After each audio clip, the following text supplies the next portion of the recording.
আমরা যারা ছোটোবেলা থেকে দেখে এসেছি মাছ মাংসকে কেটে খাওয়াটা খুব স্বাভাবিক বিষয়, তাদের কাছে এটা কোনো অন্যায় মনে হবে না, এটাই স্বাভাবিক।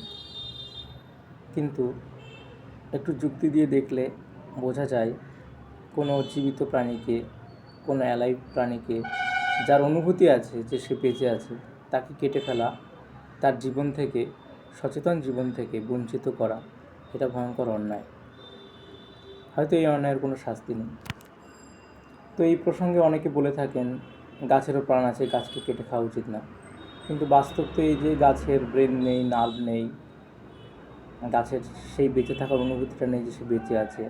যেমন একটা রোবটের ক্ষেত্রে হয়, রোবট অনেক কাজ সম্পাদন করতে পারে, অনেক স্মার্ট ওয়ার্ক করতে পারে, অনেক রেসপন্সিভ ওয়ার্ক করতে পারে, কিন্তু তার ব্রেন বা নার্ভ না থাকায় সে তাকে ভেঙে ফেললে সে বুঝতে পারে না যে তাকে ভেঙে ফেলা হয়েছে। গাছ অনেক শারীরবৃত্তীয় প্রক্রিয়া সম্পাদন করে, ফটোসিনথেসিস তার মধ্যে একটা অত্যন্ত গুরুত্বপূর্ণ প্রক্রিয়া। তো অনেক জটিল কাজ সেটা, কিন্তু তার যেহেতু ব্রেন বা নার্ভাস সিস্টেম নেই, সে বুঝতে পারে না।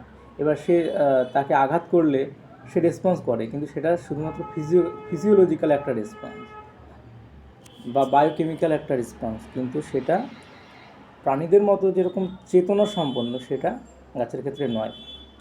জগদীশচন্দ্র সম্পর্কে এক্ষেত্রে অনেকে কথা বলেন যে তিনি বলেছিলেন, কিন্তু তার পরিভাষা দিয়ে তিনি অন্য কিছু বোঝাতে চেয়েছিলেন, বা তিনি যেটা বলতে চেয়েছিলেন সেটাকে হয়তো মিস ইন্টারপ্রিট করা হয়।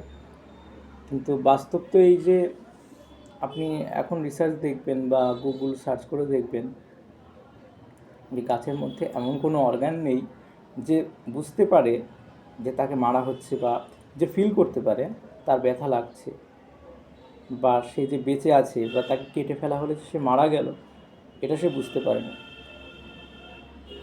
এটা প্রাণীর সাথে একটা উদ্ভিদের পার্থক্য। এটা বিশ্বাস না করলে গুগল দেখে নেবেন বা রিসার্চ ওয়ার্কও দেখতে পারেন। এটা খুব গুরুত্বপূর্ণ বিষয়।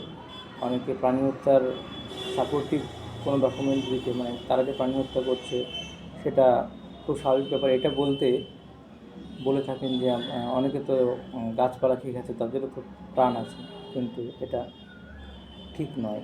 বিষয়টা রিসার্চ মানে সার্চ করলে, গুগল সার্চ করলে বোঝা যাবে এটা ঠিক নয়। গাছ ব্যথা বা জীবনের উপলব্ধি কোনোটাই করতে পারে না।